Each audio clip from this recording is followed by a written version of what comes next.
Hello friends, नमस्कार and welcome to समाधान। साथियों, उम्मीद करते हैं कि आप सब अच्छे होंगे और स्टडी आपकी कंटिन्यू चल रही होगी। बात करें साथियों बिहार शिक्षक भर्ती नियमावली 2023 की, तो अब इस पे कहीं ना कहीं नियमावली रद्द होने की चांसेस बढ़ रही है और इस पे शुरू से ही नियमावली का विरोध भी हो रहा है। तो कहीं ना कहीं हाई कोर्ट का इस पे तलवार लटकी हुई नज़र आ रही है, क्योंकि इस पे कारण है कि याचिका दायर हुई है, पिटीशंस दायर किया गया है, अलग अलग पिटीशंस हैं। जैसे कि पहला तो शिक्षक अभ्यर्थियों ने किया कि इसमें उनको डायरेक्ट राज्यकर्मी का दर्जा दिया जाए नियमावली रद्द करके। जो दूसरी याचिका है वो थी कि जो अदर स्टेट्स के कैंडिडेट हैं, जैसे कि आप सब देखेंगे कि नियमावली में क्लियर मेंशन किया गया है कि जो बिहार के स्थायी निवासी हैं, मूल निवासी हैं, और वही लोग इस फॉर्म को अप्लाई कर सकते हैं। अदर स्टेट के कैंडिडेट्स को इसमें मौका नहीं दिया गया है। तो जो शिक्षक टीईटी अभ्यर्थी हैं वो लोग भी इसमें हाई कोर्ट में पिटिशंस दायर किए हैं और उसका बेस देखेंगे तो आपको क्लियर हो जाएगा अब तक किन किन राज्यों में ऐसे एग्जाम्पल के रूप में आया है कि जहाँ पे इस कंडीशन में नियमावली रद्द हुई है।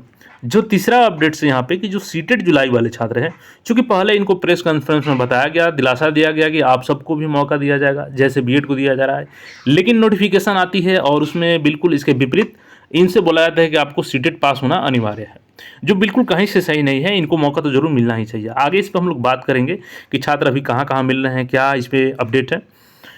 और अभी इसमें हम लोग कुछ एग्जाम्पल के रूप में देख लेते हैं जो हाई कोर्ट के फैसला है, जिससे आपको ये क्लियर हो जाएगा कि अब ये नियमावली कहीं ना कहीं फंस रही है और ये भर्ती लंबे समय के लिए लटक सकती है। जैसे कि यहाँ पे देखेंगे साथियों, तो ये 2019 का न्यूज़ है। सेम कंडीशन में उत्तर प्रदेश में 68,500 सहायक अध्यापक की भर्ती आई थी और उसमें उत्तर प्रदेश सरकार ने ये किया था कि जो 5 सालों से उत्तर प्रदेश में अस्थायी निवास के रूप में है, तो वही कैंडिडेट इस शिक्षक भर्ती के लिए अप्लाई करेंगे।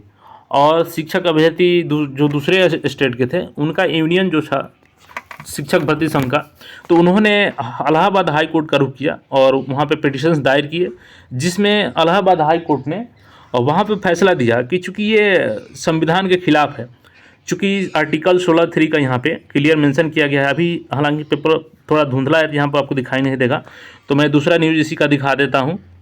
तो यहाँ पे देखेंगे ये न्यूज़ है, यूपी 68,500 शिक्षक अभ्यर्थी, दूसरे राज्यों के अभ्यर्थियों को राहत। और 2018 में यह भर्ती आई थी। तो यहाँ पे देखेंगे जो हाईकोर्ट ने फैसला सुनाया और उसमें क्या बोला गया हाईकोर्ट की तरफ से। तो यहाँ पे देखेंगे तो देखिए हाईकोर्ट का यहाँ पे दोबारा यहाँ पे नोटिफिकेशन जारी करने को बोला गया था और इसमें क्लियर मेंशन किया गया था कि कोर्ट ने प्रदेश के बाहर के चयनित अभ्यर्थियों की काउंसलिंग कराकर मेरिट लिस्ट से नियुक्ति करने का निर्देश दिया है। अधिवक्ताओं का कहना था कि अनुच्छेद 16(3) के तहत धर्म, वर्ण, जाति, स्थान व निवास के आधार पर विभेद करने पर रोक है। इस संबंध में कानून बनाने का अधिकार संसद को, राज्य सरकार ऐसे नियम बनाने का क्षेत्राधिकार नहीं है जिससे निवास के आधार पर नियुक्ति में भेदभाव किया जा सके। सेवा नियमावली 1981 में सभी नागरिकों को नौकरी के अवसर का जिक्र है। तो यहाँ पे 16 जो 3 आर्टिकल है, इसमें आपका चाहे वो भाषा हो, क्षेत्र हो, वर्ण हो, निवास के स्थान पर आप भेदभाव नहीं कर सकते हैं। और इसी आधार पर हाईकोर्ट ने, जो इलाहाबाद हाईकोर्ट ने फैसला दिया कि सभी अभ्यर्थियों को मौका दीजिए, चाहे वो यूपी से बाहर के भी हों। इसके अलावा जो दूसरा एग्जाम्पल देखेंगे, अभी हाल फिलहाल का वो मामला है, ये तो 2018 का है, झारखंड का। तो ये न्यूज़ देखेंगे, ये पिछले साल का न्यूज़ है। यहाँ पे देखेंगे तो झारखंड में अटक गई हेमंत सोरेन की नियोजित नीति, कानूनी पचड़े में क्यों पड़ जाती है रोजगार। ये सबको पता है कि जो भी सरकार आती है, आखिर उनको पता है कि जो इसके पिछले में है ये कहीं ना कहीं भर्ती फंस सकती है, जो नियम वो बनाते हैं, लेकिन फिर भी वो जानबूझकर ऐसा नियम बनाते हैं कि भर्ती फंसे। तो यहाँ पे सेम कंडीशन यहाँ पे हुआ था। जो झारखंड सरकार है वहाँ पे नियोजन बनाया गया था कि आपको इसका एसएससी का भर्ती आया था, जेएसएससी का, उसमें टीचर की भर्ती थी और उसमें आपको ये था कि आपका स्थायी वहीं से पास होना चाहिए, 10th और 12th झारखंड बोर्ड से। और इस कंडीशन का यही कारण था कि अदर स्टेट के कैंडिडेट्स में अपियर ना हो। तो फिर से वही हुआ, कोर्ट केस हुआ, हाई कोर्ट में गया मामला और झारखंड हाई कोर्ट ने यहाँ पे फैसला सुनाया कि आप आर्टिकल 16(3) के तहत क्षेत्र निवास के आधार पर भेदभाव नहीं कर सकते हैं, ये बिल्कुल असंवैधानिक है, इसलिए इसको नियमावली को रद्द कीजिए। और दोबारा जेएसएससी को नोटिफिकेशन जारी करना पड़ा, फिर से फॉर्म को जारी करना पड़ा था। तो यहाँ पे बिल्कुल यही इस केस में भी हो सकता है कि नियमावली को बिल्कुल चांस बन रही है कि रद्द किया जा सकता है और दोबारा इनको नोटिफिकेशन जारी करना पड़े।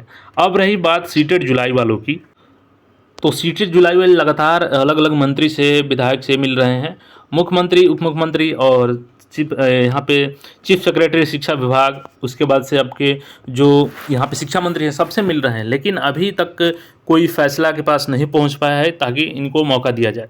और यहाँ पे सरकार से हमारी भी गुजारिश रहेगी कि देखिए आपको मौका देना ही है तो छात्रों को अभी मौका दे दीजिए। अभी छात्र परेशान है, वो अभी जो उनके पढ़ने का समय है वो भटक रहे हैं कि हमको चांस मिलेगा कि नहीं मिलेगा। तो आप क्यों नहीं पहले ही बता दे रहे हैं कि आपको चांस मिलेगा, आप लोग तैयारी कीजिए, और एक नोटिफिकेशन जारी कर देने में आपको क्या दिक्कत है। और थोड़ा सा एक केवल ये उसमें मेंशन कर देने से कि सभी सीटेट के अभ्यर्थी यहाँ पे एलिजिबल हैं, तो वो कम से कम 1.5 से 2 लाख अभ्यर्थियों का यहाँ पर कल्याण हो जाएगा। और वो आपसे डायरेक्ट नौकरी नहीं मांग रहे हैं, वो तो बस मौका मांग रहे हैं अपने आप को साबित करने के लिए, और वो पास होंगे तभी आपको उनको जॉब देना है। इसलिए हमारी सरकार से गुजारिश है कि आप जल्द से जल्द 1 से 2 दिनों में नोटिफिकेशन जारी कर दें, क्योंकि सभी अभ्यर्थी अपना तैयारी में लगे, वो बेचारे कहीं ना कहीं भटक रहे हैं, धूप में, इतने गर्मी में रोडों पे बैठ रहे हैं, जा रहे हैं कि कोई भी उनकी आवाज़ सुने, लेकिन कहीं से भी उनको उम्मीद अभी नज़र नहीं आ रही है। इसलिए सरकार जल्द से जल्द इस पे कुछ सोचे और 1 से 2 दिनों में नोटिफिकेशन जारी करके इन सभी छात्रों को बोल दे कि हाँ भाई, सबको अपीयरिंग जो सीटेट है जुलाई वाले, वो भी फॉर्म को भर सकते हैं। तो उम्मीद यही है कि सरकार ज़रूर फैसला लेगी, लेकिन आप सब लोग पीछे अभी ना हटें। जहाँ भी पहुँच रहे हैं अधिक संख्या में छात्र पहुँचे और वहाँ पे अपना बातों को रखें कि आपको मौका मिलना चाहिए। बाकी जो भी अपडेट्स होती है मैं जल्द ही आपके साथ मिलता हूँ बीपीएससी के नए अपडेट के साथ में। तब तक चैनल को सब्सक्राइब करके जुड़े रहें और इस वीडियो को अधिक से अधिक शेयर करें ताकि हर किसी के पास पहुँचे और सरकार के पास आपकी आवाज़ पहुँच सके। धन्यवाद।